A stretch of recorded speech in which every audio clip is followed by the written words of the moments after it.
Bonjour à tous, il est 8h10 dans la matinale RCF. Alors qu'il y a un peu plus d'un mois, 19 martyrs d'Algérie, des religieux et des religieuses, étaient pour la première fois béatifiés en terre musulmane.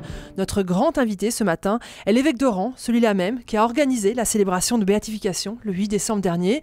Monseigneur Jean-Pierre Vesco, bonjour. Jean-Paul, bonjour. Bonjour Stéphanie. Jean-Paul, bonjour. Vous ne lâchez plus là. Est-ce que la vie a changé à Oran depuis le 8 décembre? La vie a changé parce que la béatification a été un moment exceptionnel et en plus elle est derrière, voilà. Et elle a changé aussi parce elle est derrière, c'est-à-dire que jusqu'au dernier moment, elle est passée. vous saviez pas si ça aurait lieu, c'était sur nos épaules. C'était une énorme montagne à franchir, un très grand défi. La vie a changé parce qu'on a pu l'organiser en Algérie. C'était notre souhait le plus profond parce qu'on a pu le faire véritablement avec les autorités algériennes, avec une forme aussi d'adhésion des personnes. On a posé un acte ensemble. Et ça, je crois que ça va un petit peu changer notre vie. Un petit peu, parce qu'on ne change pas la vie en un jour, on la change tous les jours, mais quand même. Pour vous, est-ce qu'en toute humilité, on peut dire que pour l'Algérie, il y a un avant et un après la béatification ? Pour l'Algérie, je n'irai pas jusque-là, mais un journal, par exemple, présentait parmi les 6-7 moments importants de l'année la béatification, un journal algérien, bien sûr. Donc je crois que c'était un moment important, au moins pour les autorités. Après, je pense que beaucoup d'Algériens l'ont ignoré ou l'ont peu su, même s'il y a eu beaucoup de presse. Je crois que ce qui était important, c'était de se dire, oui, c'était possible aussi. Et je crois que l'Algérie en est sortie, et c'était notre souhait, qu'elle en sorte honorée. Et véritablement, il y a eu une forme d'accueil qui a touché les gens, qui a touché les familles des bienheureux, les familles religieuses, les familles de sang.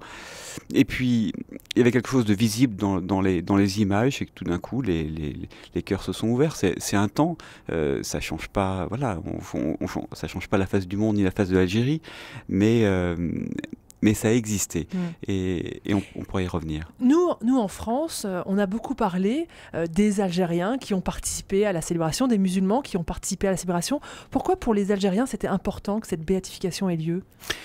Alors, c'était surtout important pour nous. Et pour les familles ? Voilà, pour nous, Église, pour les familles, que cette béatification ait lieu en Algérie, au milieu d'Algériens, parce que précisément nous faisions mémoire et nous voulions mettre en lumière le témoignage d'hommes et de femmes qui ont donné leur vie pour rester dans un pays au milieu d'un peuple. Et nous voulions évidemment porter ce témoignage, poser ce témoignage aujourd'hui, 20 ans après, dans ce pays avec ce peuple. Donc c'était très important pour nous. Si tout d'un coup il est apparu qu'il n'était pas opportun de le faire en Algérie, pas possible, et finalement il a fallu du temps pour le discerner, ça aurait été dommage parce que ça aurait été des belles paroles, mais ça n'aurait pas été cet acte posé. Voilà, donc je pense que ça c'était surtout et tout d'un coup nous nous avons rendu compte que ce qu'avaient vécu les bienheureux, ça valait quelque chose aujourd'hui pour l'Algérie et pour les Algériens. Le nombre d'Algériens qui nous ont dit merci est énorme. Je crois qu'on m'a souvent dit, mais alors les Algériens, qu'est-ce qu'ils pensent de la béatification? C'était la grande question quand le Saint-Père a proclamé bienheureux, a permis cette béatification au début de l'année 2018. Les Algériens n'en pensaient rien. Ils n'en pensaient rien avant, mais peut-être qu'après... Ils ne savaient même pas ce que c'était qu'une béatification. Et à la fin, béatification pour eux, c'est synonyme de fraternité voulue, de fraternité recherchée. Et en fait, nous nous sommes rendus compte qu'il y avait une vraie soif de fraternité. C'est ça le message du 8 décembre ? Oui, c'est clairement ça. Vous savez, c'est clairement ce qui s'est passé. Le message du 8 décembre, il y a celui qu'on voulait faire passer, effectivement, cette vie ensemble, jusqu'au don de la vie précisément, jusqu'au risque de la vie. Ça, c'était le message. Et puis après, il y a ce qui s'est passé. Et ce qui s'est passé, c'est des cœurs qui se rencontrent, et cette fraternité qui tout d'un coup devient évidente. C'est à la fois tellement compliqué d'être frère quand on est de religions, de cultures différentes, dans le quotidien, quand on est français, algérien, et puis il y a des moments où tout d'un coup ça paraît tellement simple, tellement évident, et c'est ce qui s'est passé à ce moment-là. Le ciel se déchire, et le ciel d'Oran était un bleu d'azur incroyable pour un mois d'hiver. Monseigneur Jean-Paul Vesco, juste avant la béatification, vous avez diffusé un communiqué dans la presse algérienne et vous avez dit « L'Église d'Algérie se veut une Église citoyenne ». Qu'est-ce que ça veut dire, une Église citoyenne ? Alors pour nous, c'est effectivement très important. Ça veut dire une Église qui est au service de la construction de la société dans laquelle elle est. Alors c'est vrai pour toutes les églises. Je pense que l'Église catholique et chaque baptisé doit s'engager très simplement pour transformer le monde là où il est, pour donner à voir quelque chose du royaume. Ce qui est particulier en Algérie, c'est que l'Église, qu'elle le veuille ou non, est considérée comme un corps un peu étranger. Voilà. Et ça, on ne le changera pas du jour au lendemain. Et donc, oui, c'est des chrétiens dans une société qui est musulmane. Donc on pourrait dire, ils sont en dehors de la société. Et nous avons à cœur, par toutes nos activités, d'être inscrits dans cette société et de la construire, d'apporter notre part à nous. Qu'est-ce que ça serait bien si partout dans le monde, et ici en France, si toutes les communautés religieuses avaient à cœur de participer construire, de se dire, on va construire ensemble notre maison commune. Voilà. Quelque chose du royaume se donnerait à voir, et on la construira tous ensemble, pas simplement des chrétiens. Je crois que le pape vous a beaucoup soutenu dans ce chemin vers la béatification. Il vous a envoyé un message, il a écrit cette béatification, c'est un grand signe de fraternité dans le ciel algérien à destination du monde entier. Je voudrais qu'on parle de cette fraternité. Comment est-ce qu'on la construit au jour le jour ? Dans la confiance. Dans la confiance, on construit la fraternité que dans le respect profond de ce qu'est l'autre, même dans ce que l'on ne comprend pas de ce qu'il est, de sa foi, de sa façon de penser, de sa façon d'agir. Il faut cette confiance, et en fait, je crois que c'est ce qu'on essaye de faire, d'être des hommes et des femmes dignes de confiance. Pour moi, c'est mon témoignage premier en tant qu'évêque, et c'est croire que l'autre a une part de vérité. Pierre Claverie disait l'autre a une part de vérité qui m'échappe. Cette fraternité, c'est simplement reconnaître qu'on est tous issus d'un même père, tout simplement, quelles que soient nos différences et nos différences de religion mystérieuses, ce mystère de la différence religieuse. La fraternité, elle est. Enfin, je crois qu'au XXIe siècle, le monde sera fraternel ou ne sera plus. Ne sera plus. Monseigneur Jean-Paul Vesco, hier, 1500 jeunes pèlerins français sont partis pour Panama pour les Journées mondiales de la jeunesse autour du pape François. Alors, est-ce qu'à Oran, on regarde ces JMJ ? Comment est-ce qu'on regarde ce genre d'événement dans votre toute petite église ? Dans toute petite église, nous ne partons pas, n'avons pas de délégation pour Panama. On en avait pour Cracovie la dernière fois, mais là c'est un peu loin. Et puis c'est un peu pendant l'année. Donc écoutez, évidemment, je pense que ça sera suivi par nos étudiants. La dernière fois, nous avions fait une délégation qui était, c'est évidemment toujours des moments forts, surtout que la délégation était petite. Justement, pardon. J'espère oui, vous vouliez dire ? Non, voilà, j'espère que ce sera un message d'espérance. Je suis curieux de savoir, à vrai dire, comment ça sera vécu. Bien sûr, je le vois avec nos étudiants subsahariens, mais j'aimerais savoir, et donc je ne peux pas répondre à votre question, mais je serai attentif à voir comment est-ce que ce message de ces jeunes qui se rassemblent à l'appel d'un pape, comment est-ce qu'il est vécu en Algérie, puisque la dernière fois, je n'y étais pas, j'étais à Cracovie. Oui. Vous avez évoqué vos étudiants subsahariens, on les a beaucoup admirés pendant la cérémonie de béatification, parce que c'est eux qui formaient la chorale, une chorale énergique, pleine de vie. Parlez-nous de cette jeunesse qui vit et qui sont vos paroissiens, qui vient de loin et qui vit en Algérie, qui s'est arrêtée en Algérie.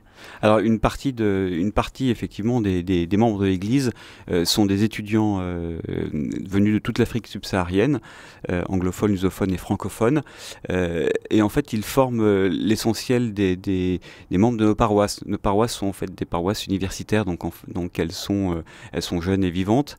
C'est effectivement ce qui s'est donné à voir, et ils sont là pour quelques années, et ils sont au cœur des universités. Et finalement, année après année, on s'aperçoit que ce sont eux qui sont véritablement peut-être le plus au contact avec une jeunesse algérienne, et on s'aperçoit que des relations se tissent aussi. Rares sont ceux qui ne créent pas des amitiés solides. Ils ont une place en Algérie ? Oui, ils ont une place. Au début, je pense qu'au début c'était un peu difficile. Ça le reste, mais voilà, le nombre d'étudiants qu'on voit partir en pleurant parce qu'ils laissent des vrais amis en Algérie. Et ça, c'est quelque chose. Ça vaut quelque chose. Je pense que c'est un des effets bénéfiques de la mondialisation. Je suis pas très âgé, mais âgé quand même. C'est extraordinaire parce que pendant toutes mes études de droit à Lyon et à Paris, je me suis rendu compte que j'avais pas eu un ami africain, subsaharien, quoi. Et donc maintenant, je vois ce brassage, et je me dis que grâce à Dieu, il y a une grande richesse, Alors, on parle beaucoup de migration en France. On s'inquiète beaucoup de tous ces jeunes gens, ces jeunes hommes, ces jeunes femmes qui décèdent en Méditerranée. On parle beaucoup moins de ceux qui meurent aux portes de l'Algérie, dans le désert. Vous en entendez parler? Vous les voyez arriver aussi, ces migrants qui quittent tout pour arriver? En ce moment, on les voit surtout partir, parce qu'en fait, il y a dans les pays du Maghreb une politique assez claire de refoulement. Voilà, donc on y assiste un peu impuissant. Donc, pour l'instant, la paroisse, par exemple, la paroisse d'Oran, qui était une paroisse qui en accueillait beaucoup, on a beaucoup moins. Mais c'est surtout pour nous, la migration, c'est surtout c'est des personnes qu'on rencontre, et c'est un énorme gâchis. Alors on peut, bien sûr, on peut regretter ces refoulements, mais ce que je regrette surtout, c'est que ces jeunes aient à quitter leur pays pour avoir un avenir, alors que tout est dans leur pays, quoi. Et voilà.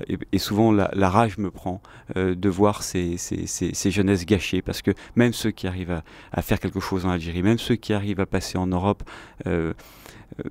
perdre des années de vie, et ça, c'est terrible, parce que nous en connaissons beaucoup, et ce sont des jeunes qui ont du potentiel. Voilà, il y a un gâchis humain considérable. Alors on peut être romantique et dire que oui, bien sûr, le droit à la migration, c'est un droit qui a toujours existé, mais le droit à ne pas migrer est un droit fondamental, et celui-là, il faudrait vraiment le défendre. Voilà, le droit à pouvoir construire son avenir dans son pays, et à pouvoir découvrir d'autres pays pour construire son avenir dans son pays. Monseigneur Jean-Paul Vesco, il commence aujourd'hui pour les chrétiens la semaine de prière pour l'unité. Alors avec vous, on a l'habitude de parler du dialogue avec l'islam, mais aujourd'hui je voudrais qu'on parle du dialogue avec les autres communautés chrétiennes. Votre petite église catholique d'Algérie vit aussi à côté d'autres chrétiens, des protestants, des évangéliques, et la vie n'est pas forcément très simple. Non, la vie avec eux n'est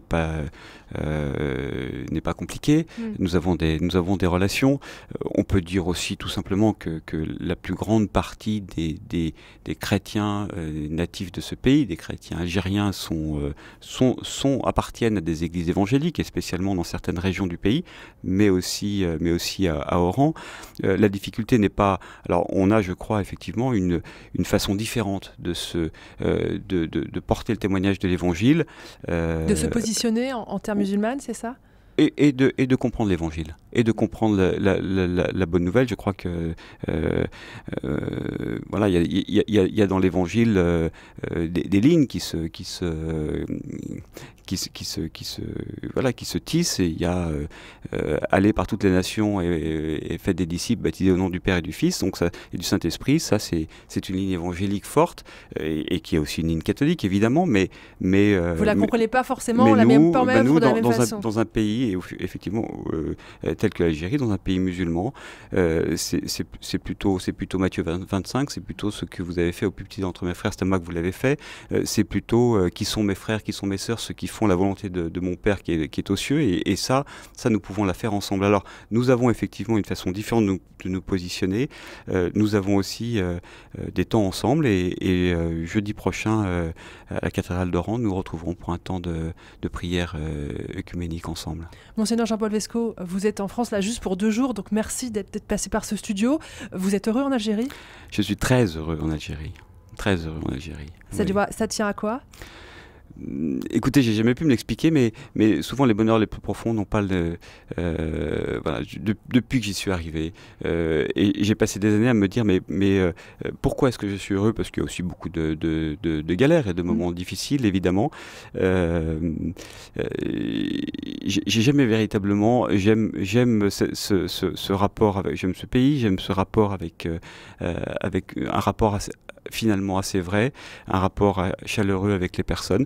Je crois surtout que j'aime être en Algérie parce que je m'y suis senti envoyé. Merci beaucoup, Monseigneur Jean-Paul Vesco, d'avoir été notre grand invité ce matin. Je rappelle que vous êtes l'évêque d'Oran. Bon retour en Algérie et salutations à tous les Algériens. Merci beaucoup. Merci beaucoup, Stéphanie.